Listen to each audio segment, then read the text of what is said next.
Si me permites, vamos a comenzar con leyendo un poema. Y así en Nínive. Ay, soy un poeta y sobre mi tumba las doncellas esparcirán pétalos de rosa. Y mirto los hombres, antes de que la noche ponga término al día en su oscura espada. ¿Veis? No es un asunto mío, ni el tuyo impedirlo, pues la costumbre es antigua. Y aquí en Nínive he visto pasar a muchos cantores y ocupar su lugar en esos salones en penumbra donde nadie turbó su sueño o su canción.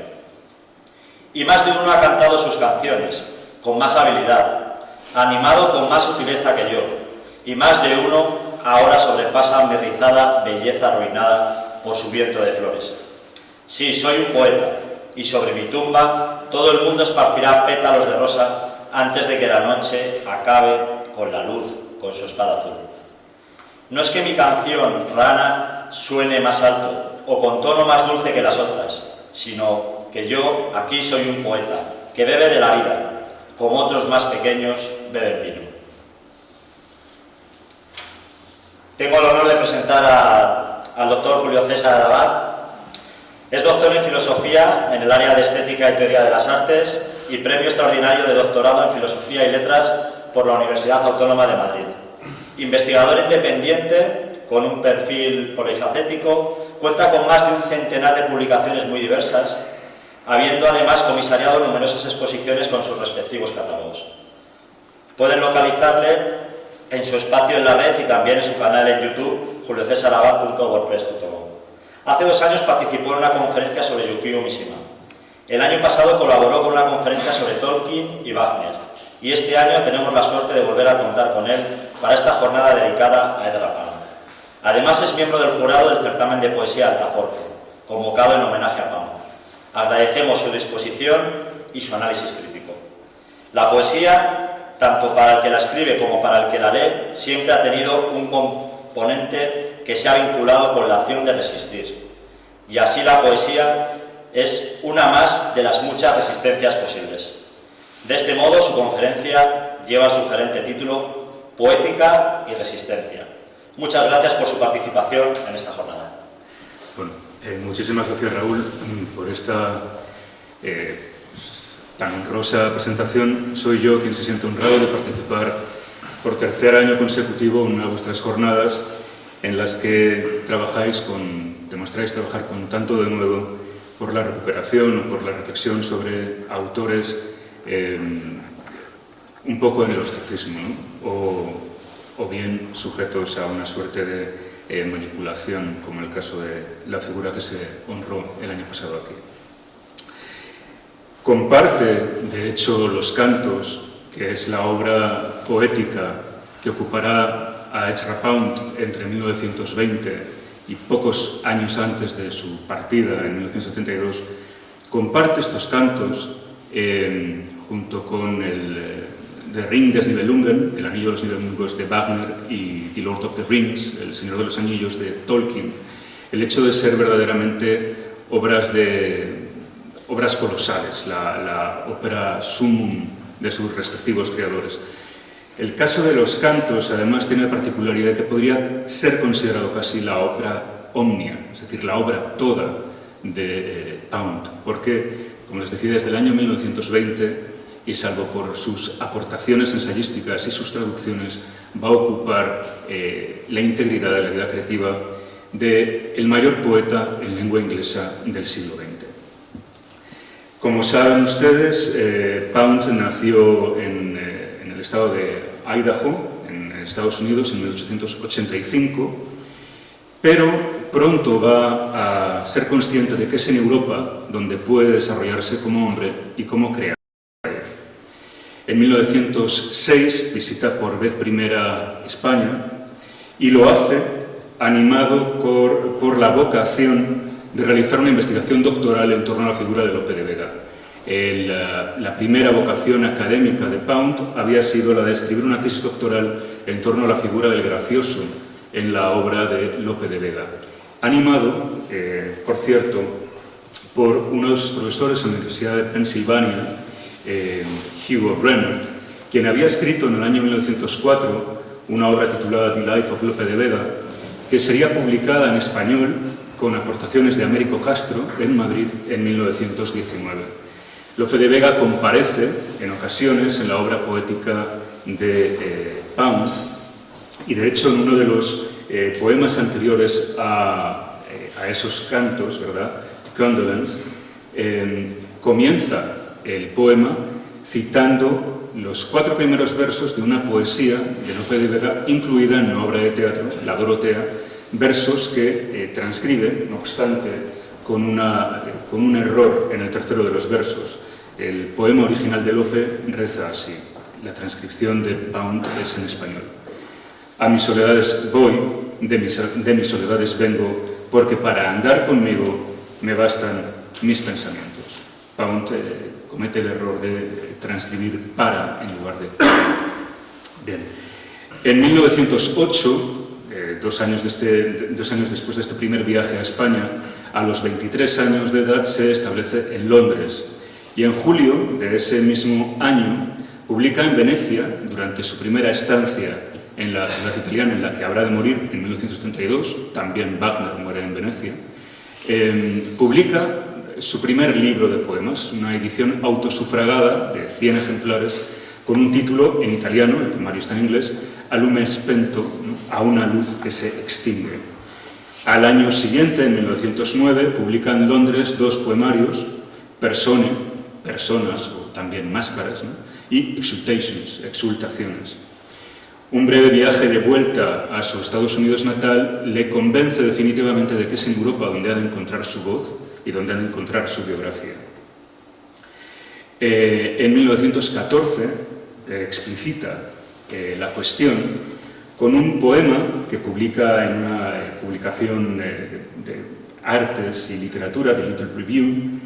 Ahí publica un breve artículo dedicado a los clásicos, pone The Classics Escape, es el título, y al término de ese breve artículo sitúa un poema, el que llama Cántico de Sole, el cántico del sol, el canto de las criaturas de San Francisco de Asís, ¿no?, en el que, a lo largo de sus 17 versos, reconstruye una y otra vez la misma idea que ofrece en los 3 primeros versos. The thought of what America would be like if the classics had a wide circulation troubles my sleep. Pensar a qué se parecería América si los clásicos tuvieran una amplia difusión me quita el sueño. En 1913, Pound conoce a Henri Gaudier, o Henri Gaudier-Presca, es un, por entonces, muy joven artista de origen francés. Añadirá el escultor a su apellido de Gaudier el de Presca por su amante, Sophie Presca. Nunca llegaron a casarse. Sophie Presca era 20 años mayor que él, es decir, le doblaba la edad. Nunca pudieron casarse y Sophie Presca morirá meses después de enterarse de que Henri Gaudier ha sido muerto en la Primera Guerra Mundial, muere en una institución mental. Bien, este escultor con el que trabará una amistad profunda va a estar presente a lo largo de su obra poética y en particular de sus cantos, ¿no? Asimismo, en el año 1913 conocerá al poeta irlandés William Butler Yeats y del que será secretario en la residencia del poeta irlandés al sur de Londres. En el año 1914 conocerá al novelista irlandés James Joyce y al poeta norteamericano T.S. Eliot, de cuya obra, de este último, de Eliot, se entusiasma tanto que consigue que sea publicada la primera obra de Eliot gracias a su apoyo, The Love Song of J. Alfred Prufrock, una poesía cuyos 3 primeros versos nos permiten ya comprender por qué cautivó tanto a Pound. Let us go there, you and I, when the evening is spread out against the sky like a patient ether ice upon a table. Marchemos pues tú y yo, cuando el atardecer se extiende hacia el cielo como un paciente anestesiado sobre la mesa. Aquel mismo año, 1914, Pound contrae matrimonio con Dorothy Shakespeare. Su apellido se le cae la E final, no como el dramaturgo isabelino, que era artista y procedía de una familia intelectual. Y junto a el ya mencionado Henri Gaudier, nuestro escultor, y a este pintor y escritor estadounidense, Unhan Lewis, quien le retratará a Pound años después, en la imagen que tienen ahí, juntos fundan una revista llamada Blast, Ráfaga, estallido, ¿no?, que se va a convertir en el órgano favorito de un movimiento vanguardista inglés, el vorticismo, que toma su nombre, ese vortex, vórtice, ¿no? Es decir, ya desde sus propios nombres, desde su propia nomenclatura, este vorticismo se quiere, en cierto modo, hermano del futurismo italiano. Y de hecho, en las páginas de esta publicación, de Blast, Pound va a llegar a escribir un total de 6 versos, caracterizado por una poesía heterodoxa, bronca, en la que critica tanto a los criticastros, y habla en concreto de los de The Times, contra a los amaneramientos de los poetastros. Uno de estos poemas reza así, una sección de ellos. Y es un poema que considero ejemplar en esta postura de resistencia de la que nos estamos ocupando en esta sesión. El pasaje pertenece a Salutation the Third, Salutación Tercera. Or perhaps I will die at 30. Perhaps you will have the pleasure of defiling my pauper's grave. I wish you joy. I proffer you all my assistance. It has been your habit for long to do away with good writers. You either drive them mad, or else you think in their suicides, or else you condone their drugs and talk of insanity and genius. But I will not go mad. I will not flatter you with an early death. Oh no, I will stick it out.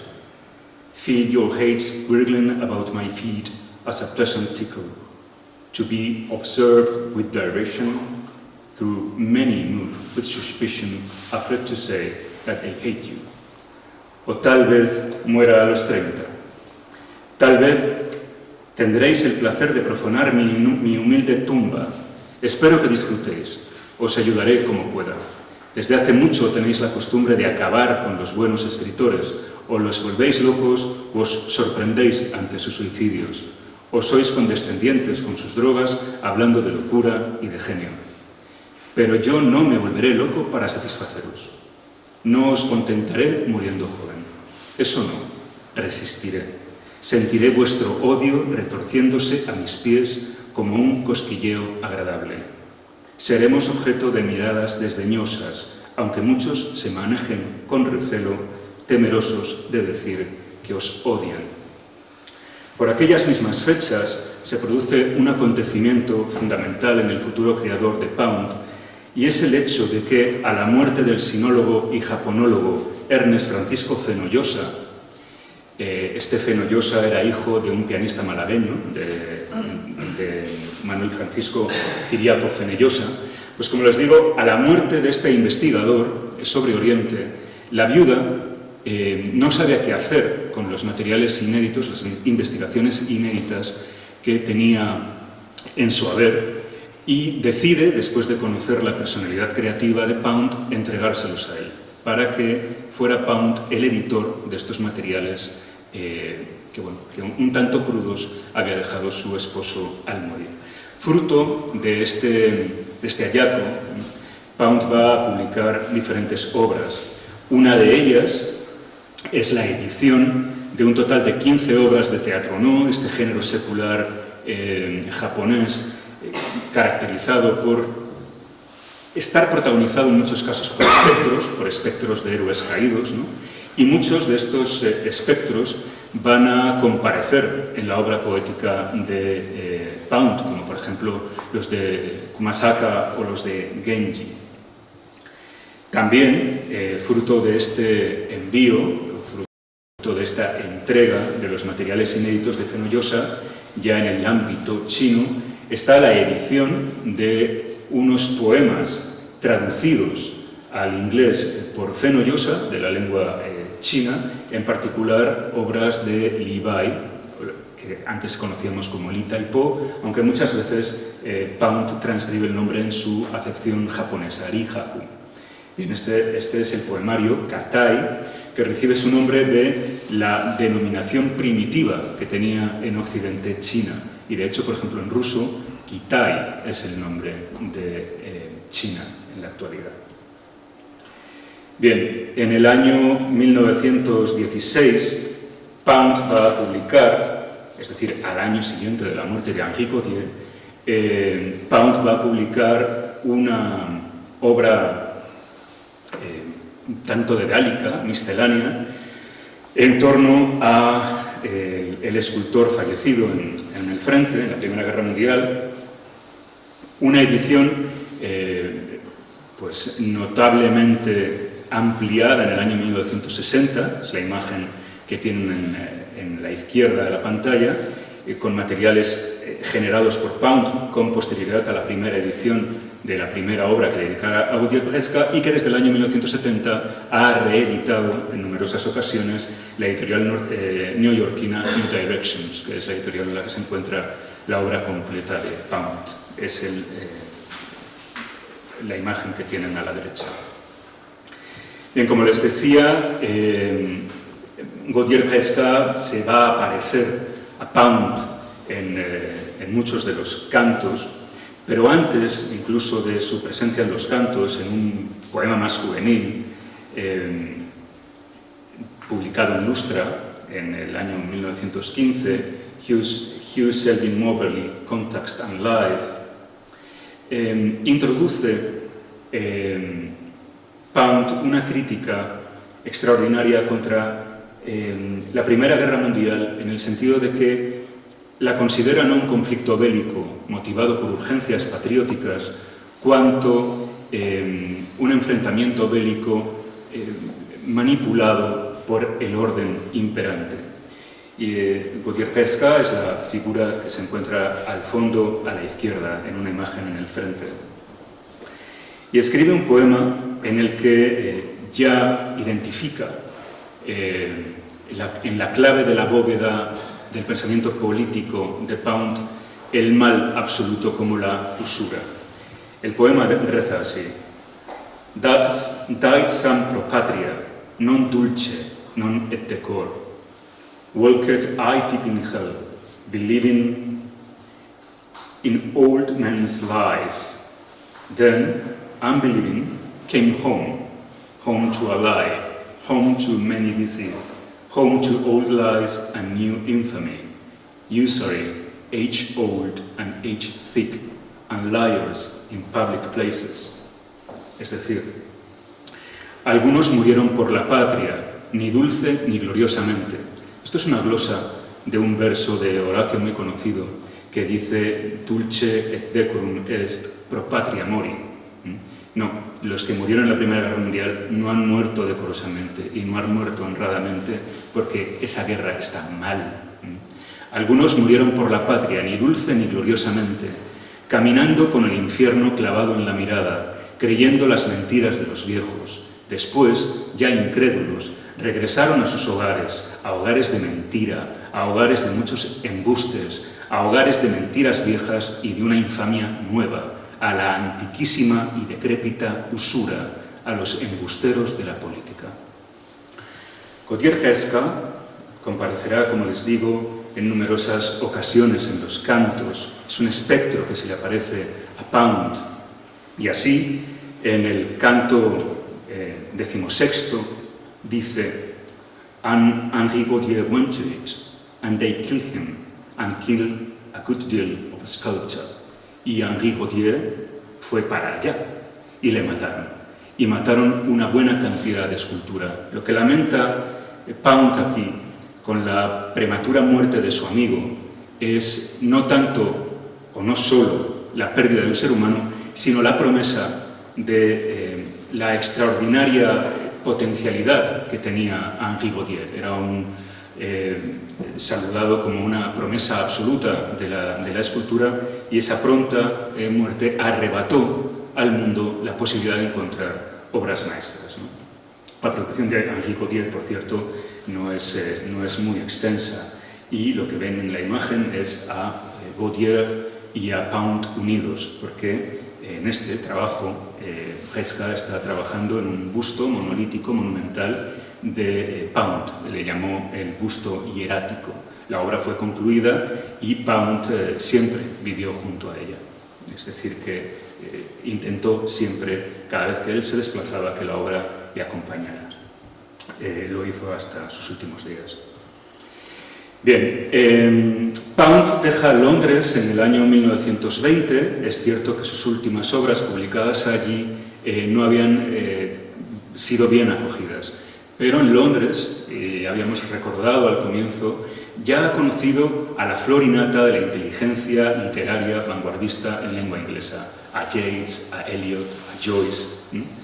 Bueno, en el año 1920 Pound considera que Londres ya no es su lugar y decide marchar a París, como había hecho también James Joyce.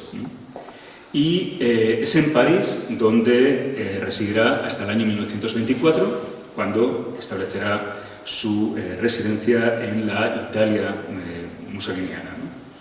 En el año 1922, estando en París, tiene lugar la publicación de esta obra de Eliot, que es la única que podría arrebatarle a Pound el hecho de ser, a los cantos de Pound, el hecho de ser la obra poética en lengua inglesa más importante de todo el siglo XX.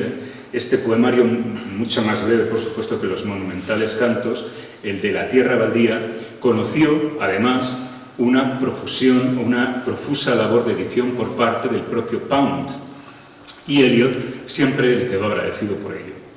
De hecho, cuando Eliot publica finalmente, como les digo, en el año 1922, es decir, estamos conmemorando el centenario de la publicación de esta obra maestra de la literatura universal, la obra está dedicada al miglior fabro, que es un término utilizado por Dante en la Divina Comedia para alabar un poeta provenzal a otro.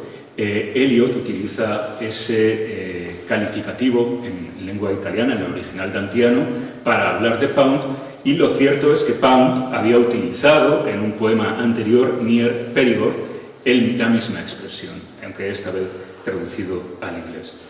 El descubrimiento, el manuscrito original con las anotaciones de Pound desapareció. Los aférrimos antipoundianos, una vez desaparecido este material, consideraron que siempre había sido muy exagerado Eliot con la labor de Pound, ¿no? El descubrimiento, muchos años después de este material, que había sido entregado por Eliot a un abogado norteamericano que falleció 2 años más tarde, como les digo, el redescubrimiento de este material, que fue publicado en 1971, es la imagen que tienen ahí en una edición facsimilar, demostró el calado, la profundidad, la envergadura de la labor editorial de Pound, la labor decisiva de Pound en el poemario, lo que tuvo que contribuir a callar muchas bocas de esos anti-poundianos. Por otra parte, resultaría adecuado recordar que en una selección de la prosa crítica, de crítica literaria, labor de crítica literaria de Ezra Pound, que acometió el propio Eliot, fue un encargo de una editorial norteamericana, al comienzo de la selección, en la breve introducción de Eliot saluda a Pound como el mejor crítico literario de su generación. Bueno, aduce que primero, que lo que ha dicho Pound sobre los poetas y los escritores de los que se ha ocupado es algo que es permanentemente válido y útil, y luego llama la atención, ¿no? Aparte de que lo que ha sostenido Pound no hay manera de soslayarlo, ¿no? Es decir, en las críticas posteriores a las obras que ha estudiado Pound, la voz de Pound no se puede silenciar. Llama la atención, y eso es muy curioso, que Pound ha mostrado mucha atención, generosa atención, a obras de autores que en principio nadie sospecharía que pudieran ser de su gusto, de su agrado, de su inclinación, ¿no? Eso engrandece enormemente a un crítico, ¿no? El de no estar siempre en la cuadrilla, sino el de salir de ese rizoma, ¿no? Bueno, como les decía, en el año 24 se establece en Italia, en la Italia mussoliniana, había ocurrido en el año, justamente en el centenario, se conmemora ahora, 2 años más tarde del triunfo de Mussolini, y se establece en Rapallo junto con su esposa, con Dorothy Shakespeare. Antes les había dicho que Dorothy Shakespeare era artista. Bueno, pues el arte de esta publicación temprana de Pound, ripostes. Ripostes es un término de la esgrima que también significa una respuesta rápida a una crítica. Pues ella era la responsable del arte de esta publicación. Bueno, al año siguiente les seguirá el matrimonio Olga Bruch, que es una violinista norteamericana, que sería la amante de Pound durante toda la vida, y a la que conoce en los ensayos de la primera ópera breve que compuso Pound. Pound compuso 2 óperas breves, la primera, Le Testament de Villon, basado en textos de un poeta tardomedieval francés, François Villon, y ahí es, en esos ensayos, cuando va a conocer a Olga, y tiene una segunda ópera breve que se llama Cavalcanti, que es una de las figuras fundamentales en la poética de Pound. Bueno, pues eso un poco como trasfondo un poco biográfico, ¿no? Al año siguiente de su llegada a Italia, es decir, en 1925, el mismo año que estrena en París esa ópera breve, Le Testament de François Villon, publica la primera parte. Los cantos es una obra que se va publicando, vamos a decir que por entregas. Los cantos es la labor de una vida, pero Pound no espera al final de tenerla concluida para publicarla, sino que va publicándola en los estadios que él considera que le satisfacen, ¿no?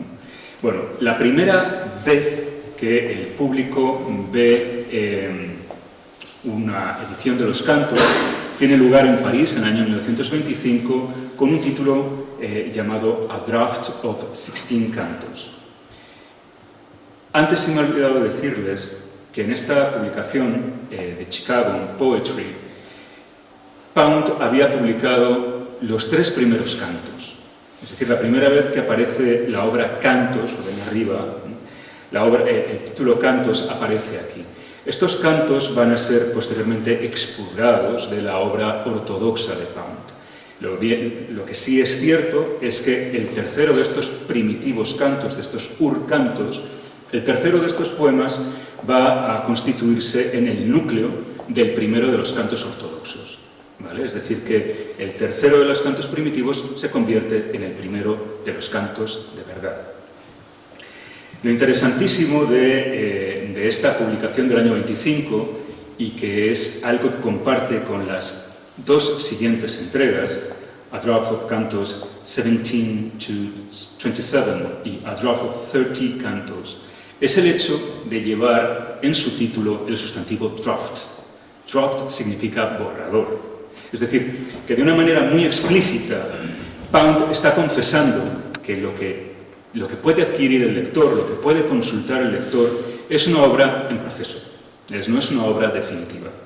Un work in progress, como utilizaría James Joyce las diferentes entregas de lo que finalmente sería la publicación en 1939 de la novela Finnegan's Wake.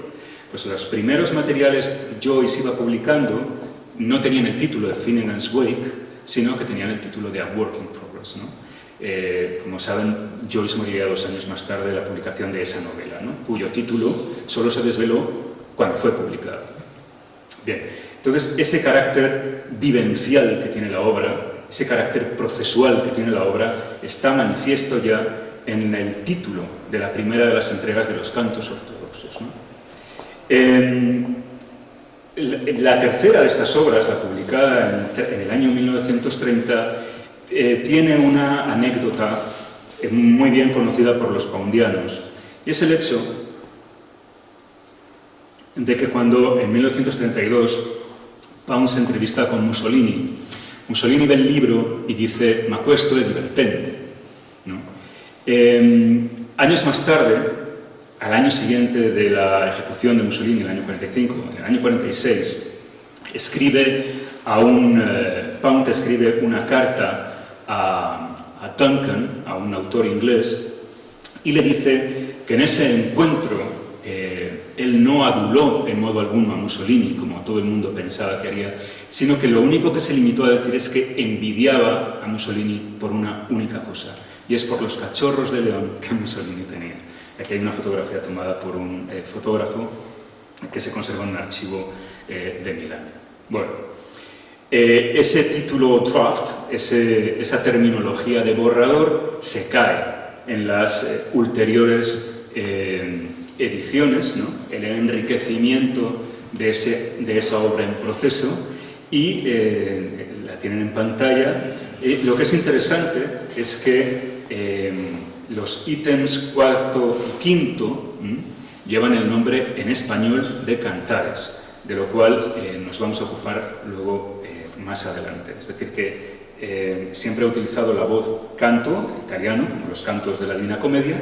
De repente utiliza el de Cantares, ¿no? Ya veremos por qué, pues tiene su miga también.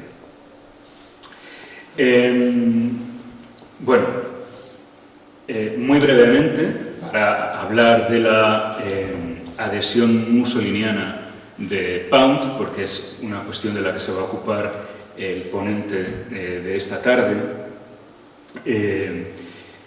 simplemente decirles que Pound abraza el fascismo italiano al considerar que puede satisfacer la necesidad de dar una solución a la Europa de entreguerras, a la situación calamitosa que la Primera Guerra Mundial había creado en toda Europa. Y eso es cuanto puede decirse, porque del carácter, o sea, de la posición de Pound como economista también va a haber una ponencia monográfica. Yo no puedo abundar en ello ahora. El hecho es que el hecho de que Pound fuera un ciudadano estadounidense le crea enormes problemas, por decir algo, cuando Estados Unidos entra en la Segunda Guerra Mundial. Es decir, hasta la entrada de Estados Unidos en la Segunda Guerra Mundial con el ataque a Pearl Harbor, la posición de Pound era una posición criticada, pero no era una posición peligrosa. En el momento en que su país entra en guerra y él está en el bando de los malos, la posición de Pound no es que sea peligrosa, es que amenaza la muerte, ¿no? Y de hecho, Pound es apresado por unos partisanos, entregado a las autoridades del mando norteamericano que se encontraban en Génova, si no estoy mal, y desde allí va a permanecer encerrado en Pisa, en unas condiciones absolutamente deplorables, ¿no? Donde logró componer una de las partes fundamentales de sus cantos, los cantos pisanos.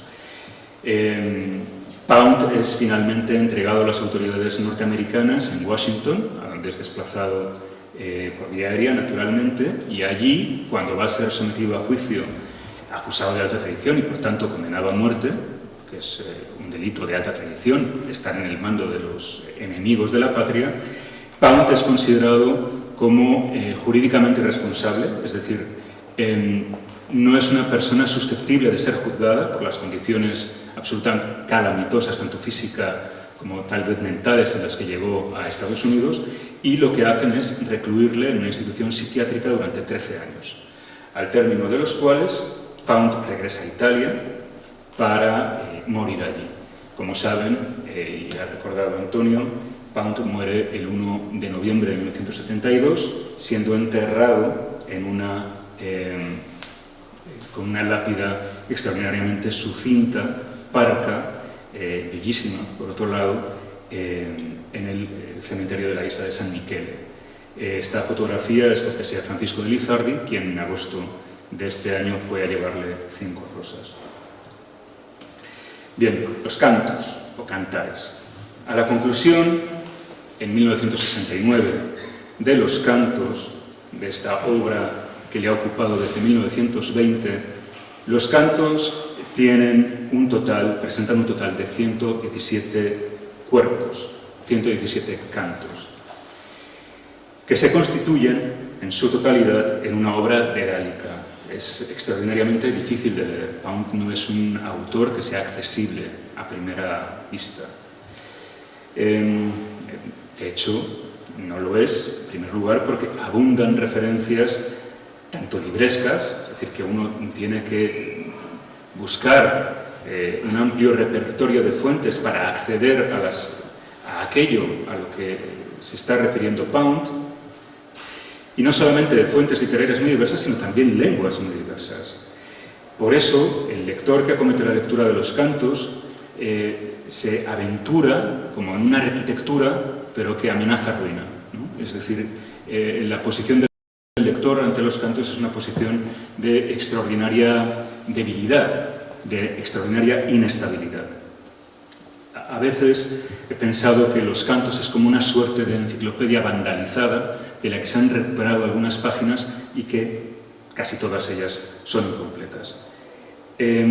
Contamos en español con una traducción, es una labor colosal, que fue publicada en 1975 por un poeta, un filólogo mexicano, en la nación en Jalisco, y que logró entrevistarse con Pound, tanto en persona como epistolarmente. Pudieron discutir juntos la traducción durante el periodo en el que Pound estuvo en el hospicio, en esta institución mental estadounidense. Esta obra fue publicada en un único volumen, en el año, como les digo, 1975.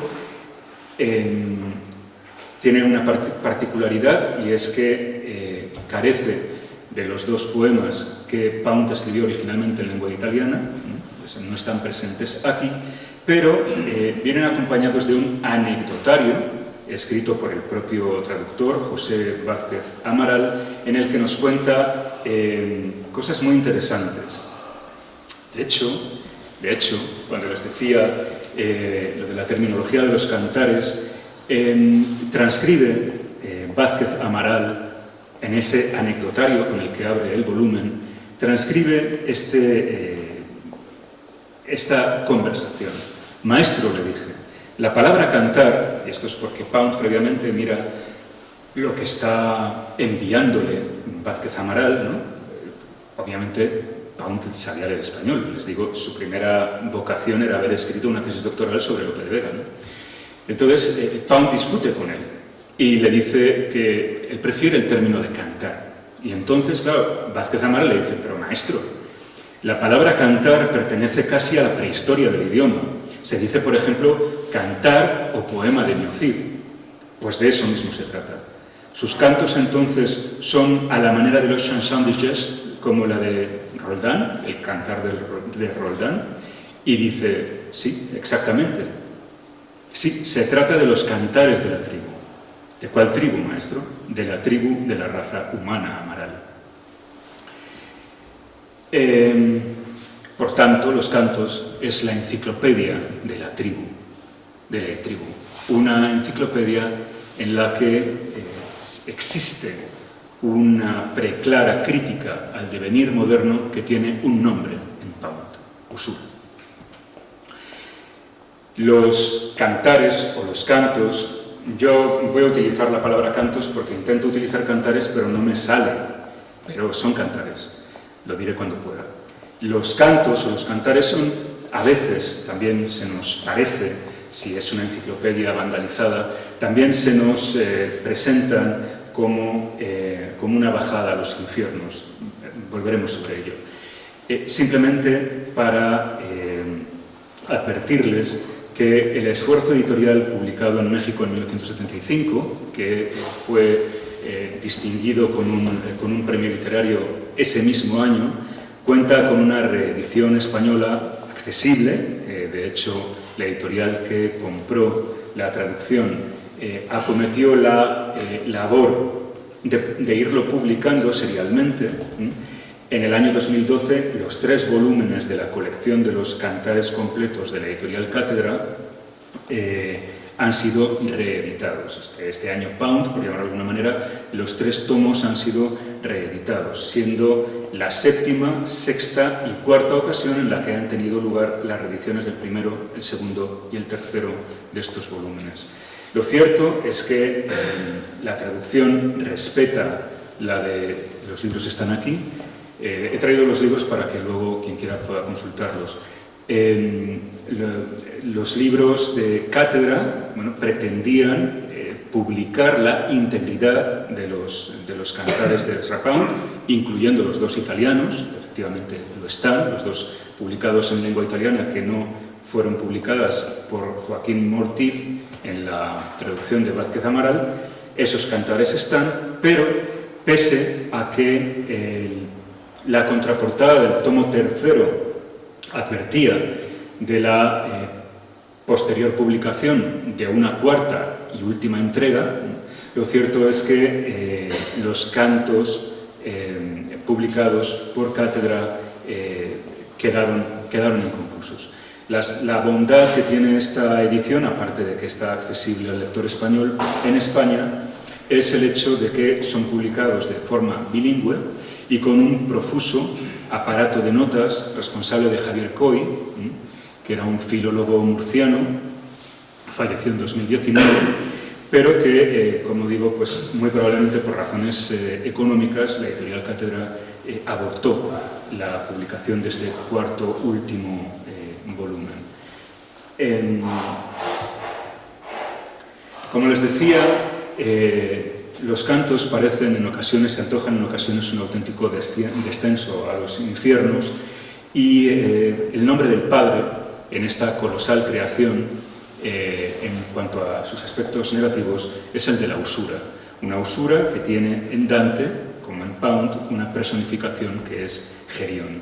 Es uno de los, una criatura mitológica que aparece en la Divina Comedia, que aparece en la Eneida Vergiliana, que es también el modelo de la Divina Comedia, es decir, cuando Dante entra en el infierno, que es el primero de los pasos de su periplo, lo hace guiado por Virgilio, ¿no? Bueno, Virgilio también había utilizado a Gerión, este diablo. Aquí lo que tienen es la acuarela que creó William Blake para la ilustración de la Divina Comedia, y aquí la obra de John Flaxman, que en este caso viene a ilustrar la traducción de Carey, que es la que utilizó William Blake para su trabajo.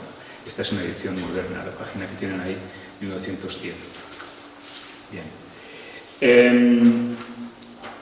Esta conferencia se llama Poética y Resistencia, y tiene el subtítulo de Nec espe nec metu. Pound cierra el canto tercero con el moto Nec espe nec metu, que puede ser traducido como ni esperanza ni temor. Para llevarlo a un español del refranero podríamos decir algo así como: el que algo quiere, algo le cuesta. Este moto, este lema, lo había sido de Isabel d'Este, pero Felipe II lo va a emplear también. Felipe II no fue un monarca de un único emblema, él tiene varios, pero este de nec espe nec muto aparece con frecuencia. Un emblema, y esto procede del primero de los diccionarios jamás escritos sobre la lengua española, se llama el Diccionario de la Lengua Española, Castellana o Española, publicado en 1611 por Sebastián de Covarrubias, dice lo siguiente del término empresa. Empresa es cierto símbolo o figura enigmática, e identifica en un parágrafo anterior entre ellos a los caballeros andantes, ¿no?, hecha con particular fin, enderezada a conseguir lo que se va a pretender y conquistar, o mostrar su valor y ánimo.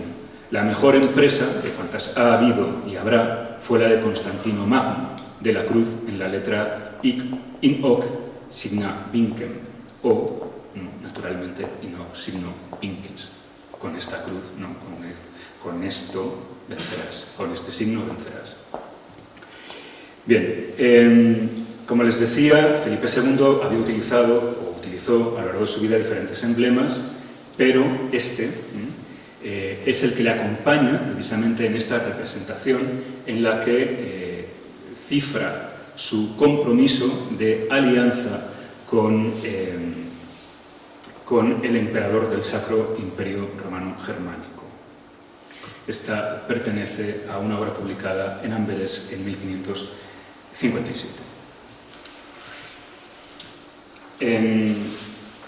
Este arrojo, que expresa el lema nec espe nec muto, se halla, creemos, en una de las claves de la bóveda de la titánica labor poundiana y, por supuesto, identificando la obra toda de los cantos, este descomunal, titánico trabajo. Al término de uno de los cantos pisanos, el 81º, Pound vuela recordando que "But you have done instead of not doing. This is not vanity. To have with decency knocked that a blunt should open, to be gathered from the air a leaf tradition, or from the fire, old eye, the anchor flame. This is not vanity. Here, error is all is in the not done, all in the defiance that faltered. Mas hacer en lugar de no hacer no es vanidad. Haber con decencia llamado a Blunt, este Blunt era un poeta que admiraba Pound, haber llamado con decencia a Blunt para que abra, haber recogido en el aire una tradición viva y en un bello ojo anciano la llama inconquistable, no es vanidad. Aquí el error estriba en todo cuanto no se hizo, por la timidez que titubeó.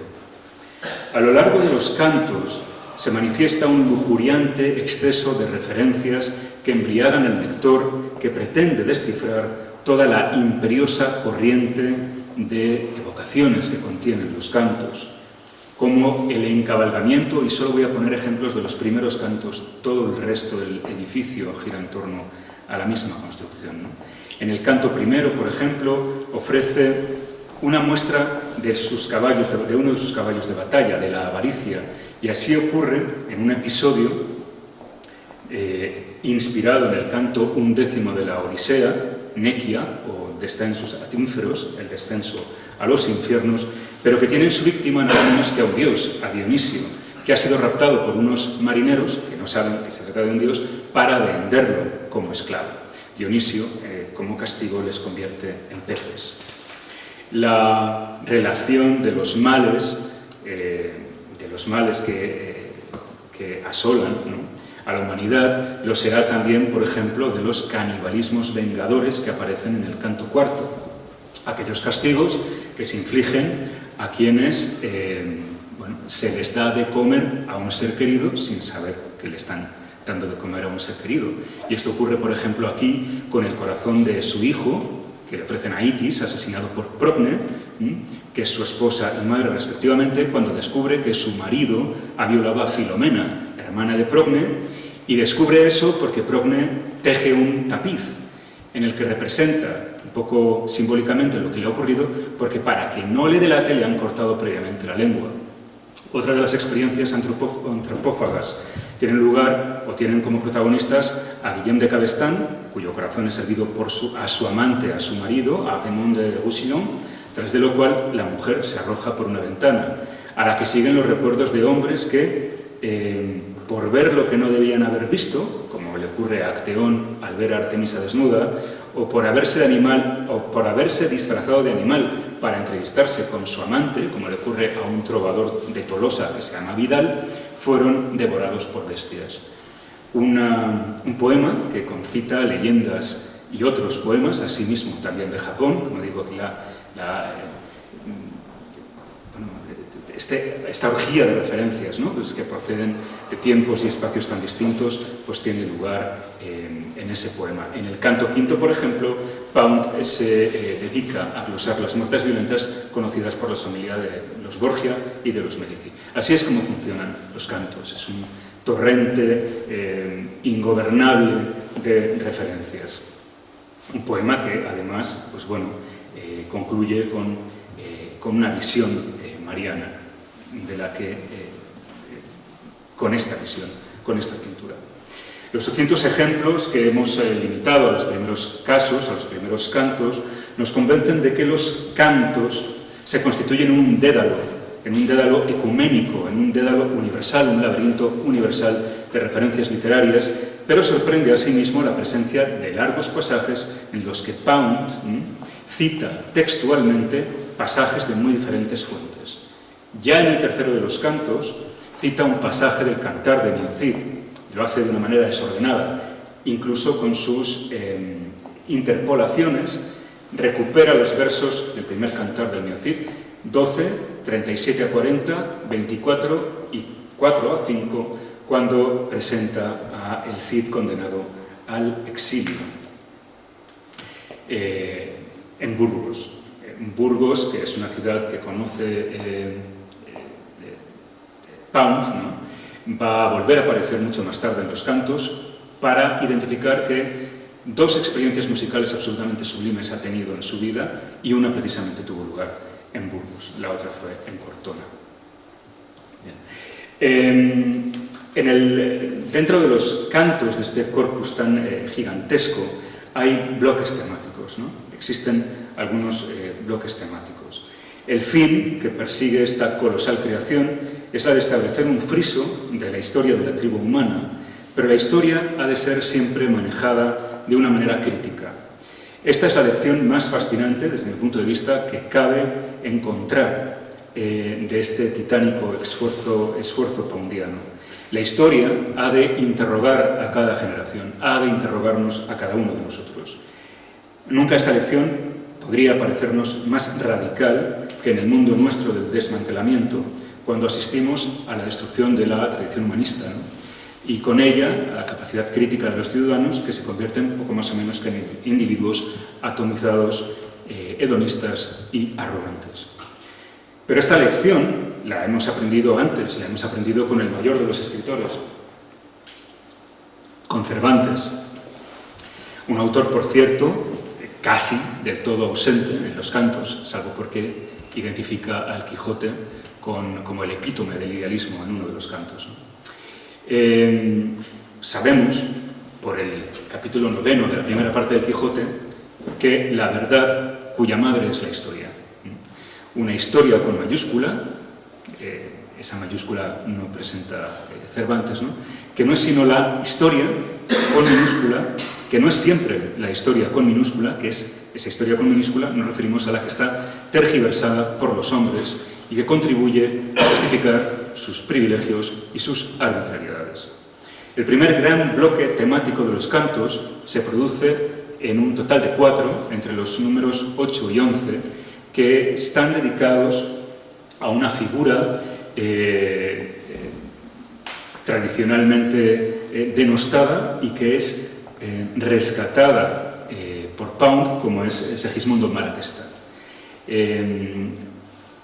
Por el motivo de la corrección de la historia, esta corrección de los nombres es el lema de Confucio que va también a trabajar con de nuevo Pound. No vamos a hablar del Pound confuciano ahora, es imposible abordarlo todo, ¿verdad?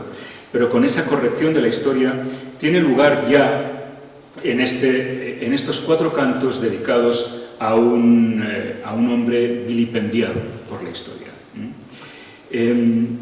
Queremos recordar que el primer verso de las 2 epopeyas homéricas, en ambos casos, Homero solicita el apoyo, el auxilio de la musa para que el saber que va a transmitir sea el saber cierto, un saber que es suprahumano. Por eso ha de invocar a la musa. Virgilio, que lo toma como modelo, lo hace asimismo al comienzo de la Eneida, también con la advocación a la musa en el primero de los versos de la Eneida. Dime, oh musa, las causas. ¿Qué decreto de su divina voluntad violado tanto dolió a la reina de los dioses que a un hombre insigne en la piedad forzase a afrontar tantos riesgos, tantas pruebas? ¿Cómo tal ira en celestiales pechos? Bueno, esta es la traducción de Aurelio Espinosa Polit, es un sacerdote jesuita ecuatoriano, cuya traducción de la Eneida ha cosechado un prestigio universal, hasta el punto de que algún autor ha dicho que si en algún momento se perdiera la Eneida original virgiliana no pasaría nada porque tenemos la versión que hizo Aurelio Espinosa Polit. De este modo, Pound se establece en una suerte de medium, ¿no?, entre la verdad histórica, la verdad con mayúscula, y sus lectores, lo que justifica una primera mención al desmoronamiento del saber que tiene lugar al comienzo mismo de estos cantares malatestianos. These fragments you have served, sword, slut, bitch, truth and Calliope, slanging each other sur les lauriers. Estos fragmentos has archivado, apuntalado, ramera, perra, verdad y Calliope, calumniándose mutuamente bajo los laureles. Estos versos, como les digo, son los primeros de una muy larga cadena de versos en los que Pound aborda la personalidad de Malatesta y la complejidad de las aristas, de las vetas de la personalidad de este caballero, ¿no? Un fiero combatiente que luchó para patrones desagradecidos. And this he did bestialmente, that is, Sforza did bestialmente, as he had promised him, Segismundo, per capitoli, to see that he, Malatesta, should have Pesa. E hizo esto bestialmente, es decir, Sforza lo hizo bestialmente, pues había prometido de común acuerdo a Segismundo que él, Malatesta, conseguiría Pesa. Evidentemente, Pound está lamentando aquí el incumplimiento de la promesa hecha en el año 1444 por Sforza para que Segismundo consiguiera Pesa, lo que al final le fue entregado a su propio hermano Alessandro. Pound alaba a Malatesta por su papel en la protección del humanismo clásico y de las artes. Una de las actividades en las que descuella Segismundo Malatesta fue el patrocinio, el patronazgo de artistas y de el encargo que hiciera a León Battista Alberti para que edificara en Rimini lo que se conoce como el templo malatestiano, aunque en realidad es un edificio religioso construido sobre unas trazas medievales de una iglesia anterior dedicada a San Francisco de Asís. Y en el interior de esta iglesia, Piero de la Francesca es retratado en un mural, en un fresco, rezando a su santo patrón, a San Segismundo, que es, de hecho, patrón de la República Checa. Pound alaba, como les decía, a Malatesta por su protección del humanismo y su protección de las artes. Y Pound verá en Malatesta, a pesar de la mala crítica, el mal nombre que tiene entre los investigadores anteriores, ¿no?, por considerarle un modelo heroico, un modelo de heroicidad, y por eso en alguno de sus cantos bautiza a Malatesta con elogios extraídos de fuentes clásicas. Así, por ejemplo, le llama Poliocretes y Polumetis, lo que significa respectivamente conquistador de ciudades y hombre de muchos caminos, o hombre de muchos recursos, en el sentido de hombre de muchas artes, que son calificativos que les habían dado antiguamente a Demetrio I, conquistador de Babilonia, y a Odiseo, Ulises, en el héroe, en el canto homérico, ¿no? La poética resistencia de Ezra Pound. En Lustra, un poemario anterior a los cantos, ofrece Pound una suerte de manifiesto de su acción poética. La poesía no existe si no se manifiesta en el mundo para transformarlo. La poesía es rebelde, incómoda. Este manifiesto es un breve poema de 5 versos, titulado con un imperativo en latín, ite, id, marchad. Go, my sons, seek your praise from the young and from the intolerant. Move among the lovers of perfection alone. Seek ever to stand in the hearts of a clean light and take your wounds from it gladly. Marchad, canciones mías, buscad el encomio de los jóvenes y de los intolerantes. Moveos entre los amantes de la perfección solamente. Perseguid, alzaros a la dura luz sofoclea y aceptad alegremente vuestras heridas. Finalmente, existe otro poema que constituye in toto una dirección de Pound a sus canciones, el titulado Salvationist.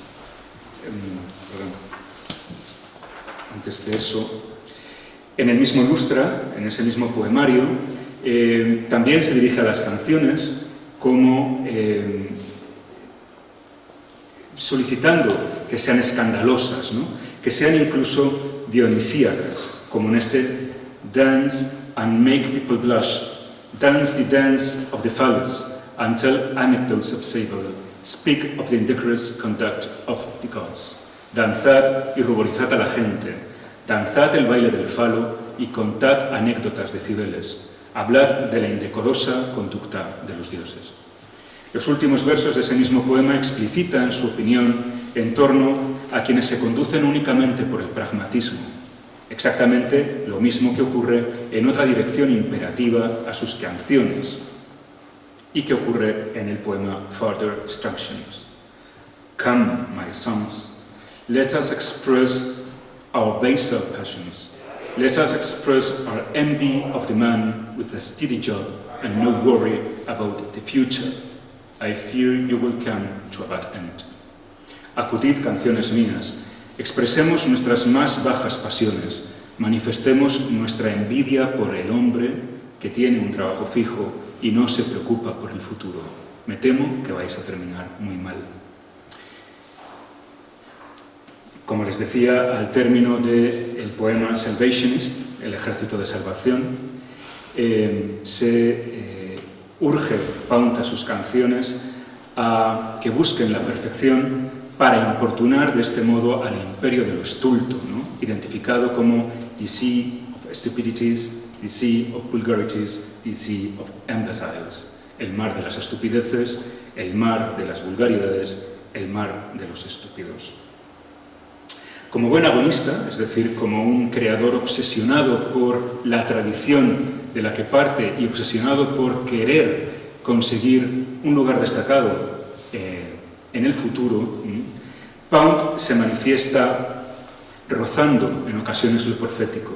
Así, por ejemplo, ocurre con una apropiación ya desde su mismo título de una expresión latina, dum Capitolium scandet, que está apropiándose de un verso de Horacio, en el que Horacio se alaba a sí mismo, en el libro de las Odas, al decir que él ha conseguido para sí una extraordinaria posición dentro del canon y que su nombre habrá de ser celebrado mientras exista civilización, es decir, mientras en Roma se siga rindiendo culto. Pues utiliza esa expresión Pound para escribir un poema que reza así: How many will come after me, singing as well as I sing, none better, telling the heart of their truth as I have taught them to tell it. Fruit of my seed, O my unnameable children, known then that I love you from aforetime, clear speakers, naked in the sun and trumpet. ¿Cuántos llegarán después de mí? Cantando también como yo canto, mas ninguno mejor. Contando el alma de su verdad, como les he enseñado a hacer. Fruto de mi semilla, oh hijos míos innombrables, sabed que os he amado desde antaño, oradores transparentes, desnudos bajo el sol, desencadenados. En la obra erudita de Pound, y en particular en sus cantos, asistimos a un encuentro espectral con centenares de hombres y de mujeres del pasado. En cierto modo, Pound obra como Dante, pero, salvo en una ocasión en la que va a tener como guía a Plotino, el creador neoplatónico de las Eneadas, Pound no quiere ir de la mano de otro creador, no es Dante apoyándose en Virgilio. Pound, las más de las veces, quiere ser Cicerone de sí mismo. Asimismo, los tiempos se solapan, los escenarios se simultanean en una embriagadora, lisérgica experiencia poética. En el considerado por Pound como su primer canto, más tarde expurgado de la obra definitiva, ese primer urcanto, el que ya desaparece después, el poeta parece confesarlo abiertamente. Ghosts move about me, patched with histories. Los espectros se agitan en torno, emparchados con historias. Pero lo que ven en el tercero, la parte final, es la recuperación de ese verso del primer poema, del primer canto expurgado, ¿no?, que aparece, ese mismo verso aparece, con un cambio de puntuación, en el canto 74. Los cantos, en efecto, se constituyen en una obra de labor, de tejidos, ¿no?, de retazos de tejidos diversos, de procedencias temporales y geográficas muy distantes y muy distintas. En ocasiones recurre, pues, al alfabeto griego, a los sinogramas, es decir, los caracteres chinos. De hecho, hay un canto, el número 77, que está en toda su parte constituido por simbolitos, por los sinogramas, con su traducción al inglés. Hay un canto que es prácticamente en su totalidad una partitura, una transcripción para violín de una obra de Clément Janicon, El canto de los pájaros. Recurre a términos en español, provenzal, francés, italiano, alemán, e incluso recurre a jeroglíficos, a signos de puntuación, a signos matemáticos. Es decir, es un absoluto catálogo visual y lingüístico babélico contra el que uno se tiene que enfrentar cuando procede a la lectura de los cantos. Existe también en los cantos del presidio pisano una característica nobleza que le hace huir de lo lastimero, de lo superficialmente quejoso. Son la obra de madurez de un creador que acierta a buscar la placidez aún en los momentos de mayor desconsuelo. También Pound se siente anciano, como ocurre en una mención a un poeta griego, Anacreonte, al que recuerda con una breve alocución en alemán. Mir sagen die Damen, du bist reist, Anacreon. Me dicen las damas, eres viejo, Anacreonte.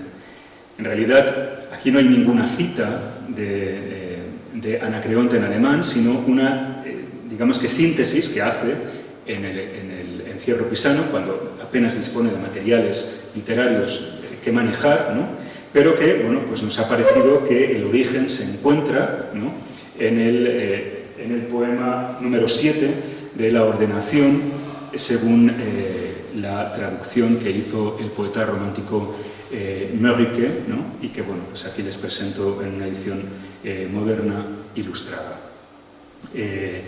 Anacreonte se queja porque, a pesar de su vigor sexual, pues su apariencia es anciana, ¿no?, y por eso es rechazado por la mujer a la que desea, ¿no?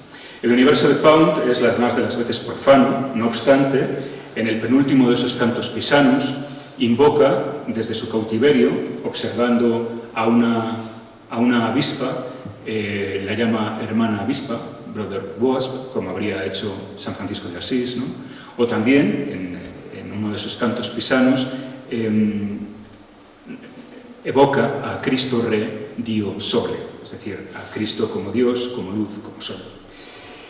Entre los pisanos hay uno particularmente interesante de esa madurez de la que le hablo, en el canto 81, y que yo me atrevo a subtitular canto español.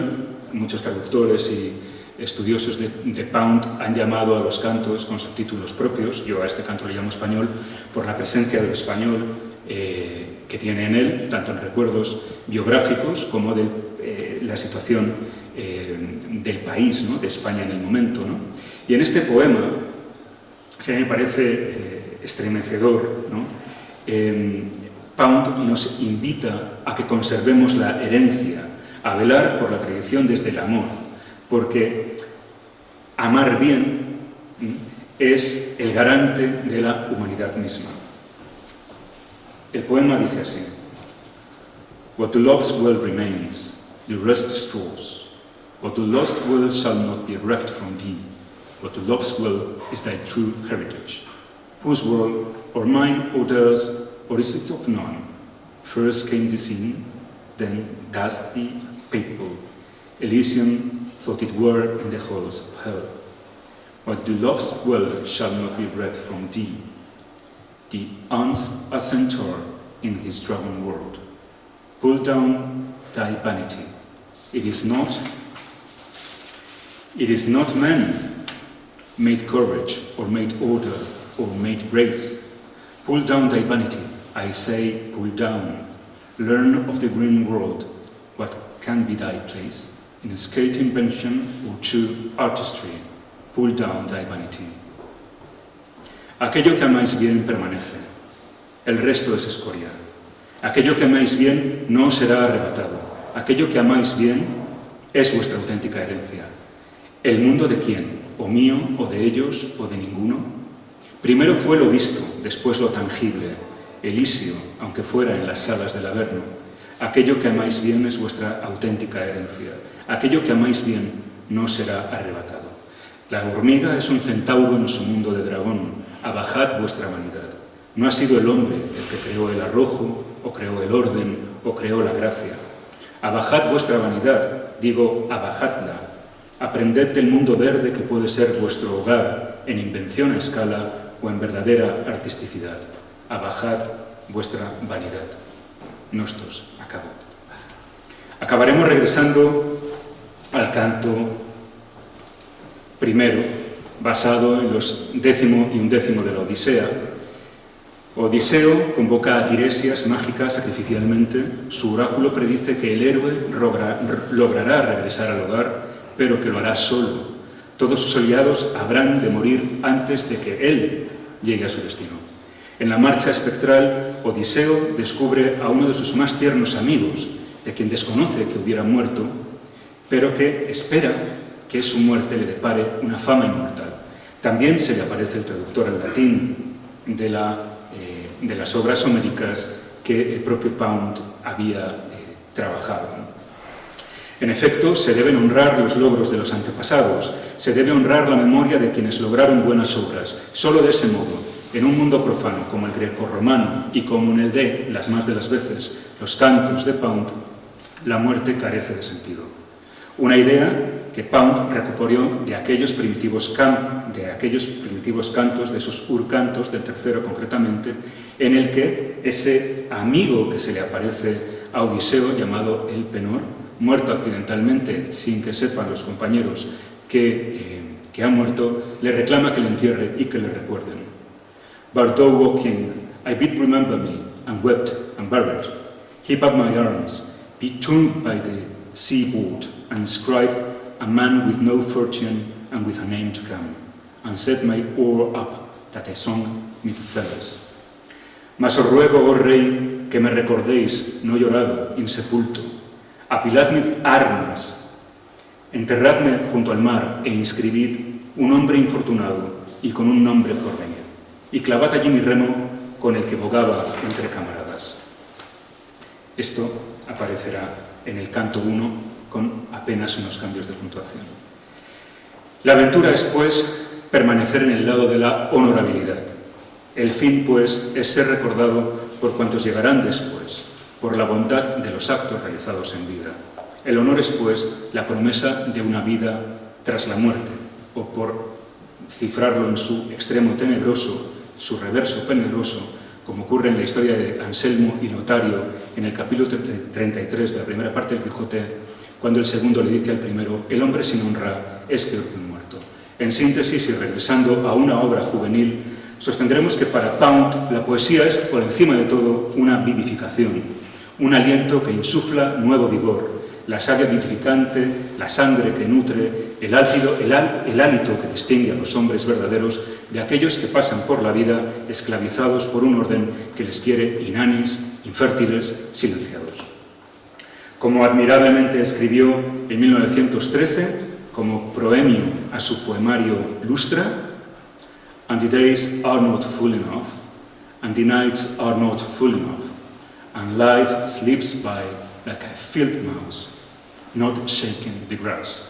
Y los días no rebosan, y las noches no rebosan, y la vida se escabulle como un ratón de campo que ni mueve la hierba. Así pues, es preciso contemplar cómo se escapa la vida y reaccionar contra la inercia, reclamar el poder de la acción, "Here error is all in the not done", dejar huella, "with a name to come", hacer visible que la hierba se mueve a nuestro paso, que estremecemos a la visibilidad, una poesía como resistencia, "I will stick it out", frente al imperio de la idocia, la atomización, el embrutecimiento, el hedonismo, la profanación, el desmantelamiento, todo. Una lección, la de Ezra Pound, nos parece nunca tan vigente y jamás tan necesaria. Muchas gracias.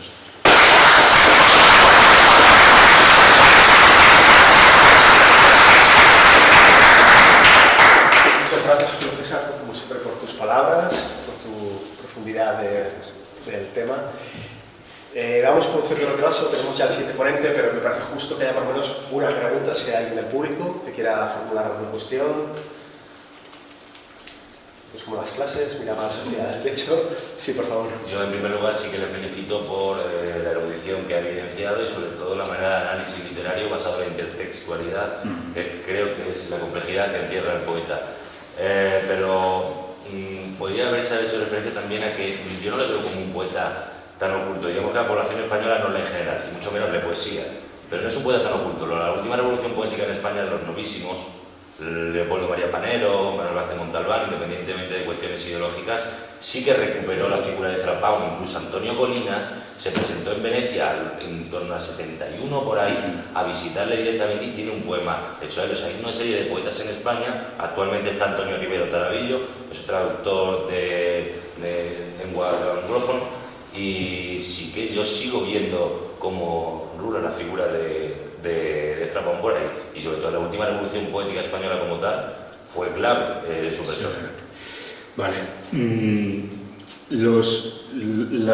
Digamos que los espejismos de Pound, ¿no?, que es esa extraordinaria erudición, la mezcla de idiomas, el mezclar textos que directamente muchas veces son citas, ¿no? Hablábamos del Miocid, uno de los versos lo transcribe en lengua original, pero es que hay transcripciones completas hasta de cartas a lo largo de los cantos.